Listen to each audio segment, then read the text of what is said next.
ದೋಸೆ ಅಂದ ತಕ್ಷಣ ತುಂಬಾ ವೆರೈಟೀಸ್ ನಮ್ಮ ಕಣ್ಮುಂದೆ ಬರುತ್ತೆ.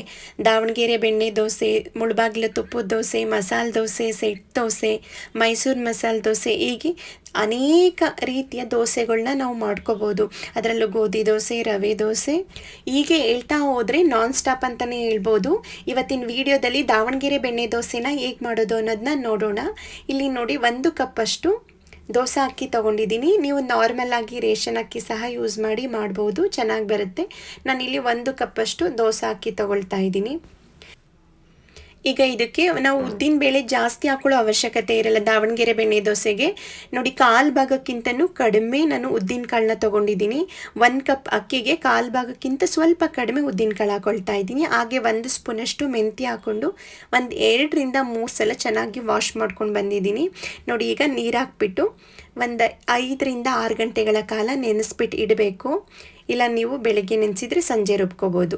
ರುಬ್ಬೋದು ಒಂದು ಅರ್ಧ ಗಂಟೆ ಮುಂಚೆ ನೋಡಿ 1 ಇಡಿಯಷ್ಟು ಪುರಿನ ನಾನು ನೆನೆಸ್ಕೊಳ್ತಾ ಇದ್ದೀನಿ ರುಬ್ಬೋದಕ್ಕೆ. ನಾವು ನಾರ್ಮಲ್ ಆಗಿ ಅವಲಕ್ಕಿ ಯೂಸ್ ಮಾಡ್ತೀವಿ, ಆದರೆ ದಾವಣಗೆರೆ ಬೆಣ್ಣೆ ದೋಸೆಗೆ ಪುರಿ ಹಾಕಿದರೆ ನಮಗೆ ದೋಸೆ ತುಂಬಾ ಚೆನ್ನಾಗಿ ಬರುತ್ತೆ ಮತ್ತು ಕ್ರಿಸ್ಪಿಯಾಗಿ ಬರುತ್ತೆ. ಈಗ ಒಂದು ಅರ್ಧ ಗಂಟೆ ನೆನೆಯಕ್ಕೆ ಇಟ್ಕೊಂಡಿದ್ದೆ ಪುರಿನ. ಈಗ ನೋಡಿ ಅರ್ಧ ಗಂಟೆ ಆದಮೇಲೆ ತೋರಿಸ್ತಾ ಇದ್ದೀನಿ. 5 ರಿಂದ 6 ಗಂಟೆಗಳ ಕಾಲ ಅಕ್ಕಿ ಮತ್ತು ಉದ್ದಿನಕಾಳು ಚೆನ್ನಾಗಿ ನೆಂದಿತ್ತು, ಮತ್ತು ಒಂದು ಅರ್ಧ ಗಂಟೆ ಪುರಿ ಸಹ ಚೆನ್ನಾಗಿ ನೆನೆಸ್ಕೊಂಡಿದ್ದೀವಿ.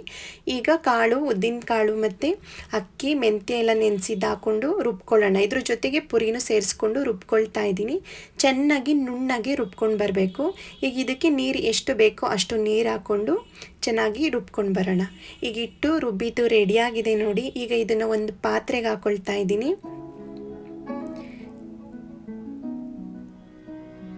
ಈಗ ಇದಕ್ಕೆ ಒಂದು ಅರ್ಧ ಸ್ಪೂನಷ್ಟು ಉಪ್ಪು ಹಾಕ್ಕೊಂಡು ಚೆನ್ನಾಗಿ ಮಿಕ್ಸ್ ಮಾಡ್ಕೊಳ್ಳೋಣ. ನೀವು ಈ ಟೈಮಲ್ಲಿ ಬೇಕಾದರೆ 1-2 ಸ್ಪೂನಷ್ಟು ಮೈದಾ ಸೇರಿಸಿ ಇಡ್ಬೋದು. ಹೋಟೆಲಲ್ಲೆಲ್ಲ ಮೈದಾ ಸೇರಿಸ್ತಾರೆ ದಾವಣಗೆರೆ ಬೆಣ್ಣೆ ದೋಸೆಗೆ. ನಾನಿಲ್ಲಿ ಯಾವುದೂ ಸೇರಿಸಿಲ್ಲ, ಹಾಗೆಯೇ ಇಟ್ಕೊಳ್ತಿದ್ದೀನಿ. ನೋಡಿ ಈಗ ಬೆಳಗ್ಗೆ ಓವರ್ ನೈಟ್ ಬಿಟ್ಟಿದ್ದೆ, ಬೆಳಗ್ಗೆ ತೋರಿಸ್ತಾ ಇದ್ದೀನಿ ಎಷ್ಟು ಚೆನ್ನಾಗಿ ಉಬ್ಬಿ ಬಂದಿದೆ ಹಿಟ್ಟು.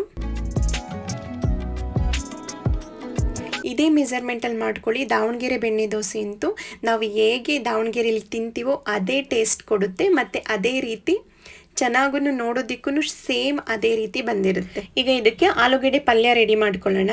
ನೋಡಿ ನಾನು ಕಟ್ ಮಾಡ್ಕೊಂಡು ಹಾಕ್ಕೊಂಡಿದ್ದೀನಿ. ದಪ್ಪ ಆಗಿರೋದ್ರಿಂದ ಬೇಯಲ್ಲ ಅನ್ನೋದಕ್ಕೋಸ್ಕರ ಕಟ್ ಮಾಡಿ ಆಲೂಗೆಡ್ಡೆ ಹಾಕ್ಕೊಂಡಿದ್ದೀನಿ. ಅದರೊಳಗಡೆ ಸ್ವಲ್ಪ ಉಪ್ಪು ಹಾಕ್ಕೊಂಡು ನಾವು ಆಲೂಗೆಡ್ಡೆನ ಬೇಯಿಸ್ಕೊಳ್ಳೋಣ. ನೆಕ್ಸ್ಟ್ ಆಲೂಗೆಡ್ಡೆ ಬೇಯೋವಷ್ಟರಲ್ಲಿ ನಾನು ಸ್ವಲ್ಪ ಈರುಳ್ಳಿ ಹೆಚ್ಕೊಳ್ತಾ ಇದ್ದೀನಿ. ಇದರಲ್ಲಿ ಏನು ಸ್ಪೆಷಲ್ ಅಂದರೆ ನಾವು ಒಗ್ಗರಣೆ ಏನು ಮಾಡಲ್ಲ ಆಲೂಗೆಡ್ಡೆ ಪಲ್ಯಕ್ಕೆ, ಹಾಗೆಯೇ ಸುಮ್ಮನೆ ಹಸಿದು ಮಿಕ್ಸ್ ಮಾಡಿಕೊಂಡ್ರೆ ಸಾಕು, ನಮಗೆ ಎಲ್ಲ ಚೆನ್ನಾಗಿ ಬರುತ್ತೆ. ಈಗ ನೋಡಿ ನೀರಿಟ್ಕೊಂಡು ಸ್ವಲ್ಪ ಉಪ್ಪು ಹಾಕ್ಕೊಂಡು ನಾವು ಹೆಚ್ಕೊಂಡಿದ್ದಂಥ ಈರುಳ್ಳಿನ ಹಾಕ್ಕೊಂಡು ಬೇಯಿಸ್ಕೊಳ್ತಾ ಇದ್ದೀನಿ. ಒಂದು ಅರ್ಧ ಈರುಳ್ಳಿ ಬೇಯಿಸ್ಕೋಬೇಕು, ಇಲ್ಲ ಅಂತಂದರೆ ತುಂಬ ಸಾಫ್ಟ್ ಆಗಿಬಿಡುತ್ತೆ. ನಾವು ಆಲೂಗೆಡ್ಡೆ ಪಲ್ಯನ ತಿನ್ನಬೇಕಾದ್ರೆ ನಮಗೆ ಸ್ವಲ್ಪ ಕ್ರಂಚಿ ಥರ, ಸ್ವಲ್ಪ ಕ್ರಿಸ್ಪಿಯಾಗಿರಬೇಕು. ಹಾಗಾಗಿ ನಾನು ಒಂದು 50% ಅಷ್ಟೇ ಈರುಳ್ಳಿನ ಬೇಯಿಸ್ಕೊಂಡಿದ್ದೀನಿ. ಈಗ ನೋಡಿ ಆಲೂಗೆಡ್ಡೆ ಬೆಂದಿದೆ, ಸಿಪ್ಪೆ ಎಲ್ಲ ಸುಳ್ಕೊಂಡು ಇಟ್ಕೊಳ್ಳೋಣ. ನೆಕ್ಸ್ಟು ಚಟ್ನಿ ರೆಡಿ ಮಾಡ್ಕೊಳ್ಳೋಣ. ಇಲ್ಲಿ ಚಟ್ನಿ ಏನು ಸ್ಪೆಷಲ್ ಅಂತ ಅಂದರೆ ನಾವು ಹಸಿಮೆಣಸಿನ್ಕಾಯಿ ಸ್ವಲ್ಪ ಹುರಿದು ಹಾಕ್ಕೊಳ್ತೀವಿ. ಇಲ್ಲಿ 1 ಕಪ್ಪಷ್ಟು ಕಾಯಿ ತುರಿಗೆ 4 ರಿಂದ 5 ಹಸಿಮೆಣಸಿನ್ಕಾಯಿನ ಫ್ರೈ ಮಾಡಿ ಹಾಕ್ಕೊಳ್ತಾ ಇದ್ದೀನಿ. ಮತ್ತು ಇದರಲ್ಲಿ ಏನು ವಿಶೇಷ ಅಂದರೆ ಏಲಕ್ಕಿ ಯೂಸ್ ಮಾಡ್ತೀವಿ. ಆ ಫ್ಲೇವರ್ ತುಂಬ ಅಂದರೆ ತುಂಬಾ ಚೆನ್ನಾಗಿ ಬರುತ್ತೆ ಚಟ್ನಿದು. ಇಲ್ಲಿ 1 ಏಲಕ್ಕಿ ಹಾಕ್ಕೊಂಡಿದ್ದೀನಿ. ಹಾಗೆಯೇ ಉಪ್ಪು ಮತ್ತು ನೀರು ಹಾಕ್ಕೊಂಡು ರುಬ್ಕೊಂಡು ಬರೋಣ. ನೋಡಿ ನಮಗೆ ಬೆಣ್ಣೆ ದೋಸೆಗೆ ವೈಟ್ ಚಟ್ನಿ ರೆಡಿಯಾಗಿದೆ. ಈಗ ಚಟ್ನಿ ರೆಡಿಯಾಗಿದೆ, ನಾವು ಪಲ್ಯನ ಈಗ ರೆಡಿ ಮಾಡ್ಕೊಳ್ಳೋಣ. ಈಗ ನೋಡಿ ಬೇಯಿಸಿ ಇಟ್ಕೊಂಡಿದ್ದಂಥ ಆಲೂಗೆಡ್ಡೆನ ಸ್ಮ್ಯಾಶ್ ಮಾಡ್ಕೋಬೇಕು ಚೆನ್ನಾಗಿ.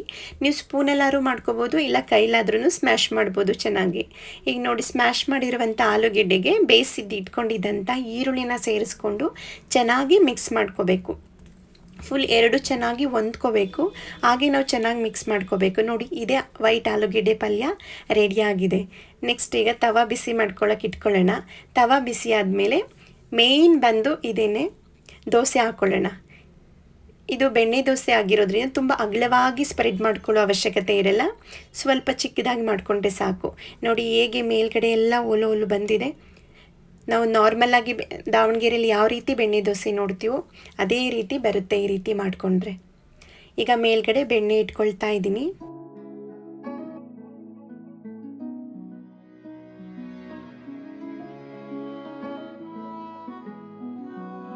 ಈಗ ಆಲೂಗೆಡ್ಡೆ ಪಲ್ಯ ಇಟ್ಕೊಳ್ತಾ ಇದ್ದೀನಿ ನೋಡಿ. ತುಂಬ ವೈಟ್ ಇರುತ್ತೆ, ಏನು ಮಸಾಲ ಇರಲ್ಲ ಇದರಲ್ಲಿ, ಆದರೆ ಟೇಸ್ಟ್ ಮಾತ್ರ ಅಷ್ಟೇ ರುಚಿಯಾಗಿರುತ್ತೆ. ನೋಡಿ ಕಲರ್ ಎಷ್ಟು ಚೆನ್ನಾಗಿ ಬಂದಿದೆ. ಇಲ್ಲಿ ಯಾವುದೇ ರೀತಿ ಬೇರೆ ಏನೂ ಯೂಸ್ ಮಾಡಿಲ್ಲ, ಪುರಿ ಹಾಕ್ಬಿಟ್ಟು ಮಾಡಿರೋದು.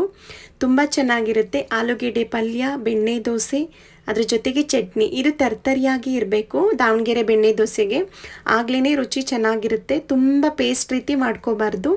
ಒಂದ್ಸಲ ಟ್ರೈ ಮಾಡಿ ಹಾಗೆ ಹೇಗಿತ್ತು ಅನ್ನೋದನ್ನ ಕಮೆಂಟ್ಸ್ ಬಾಕ್ಸ್ನಲ್ಲಿ ತಿಳಿಸಿ.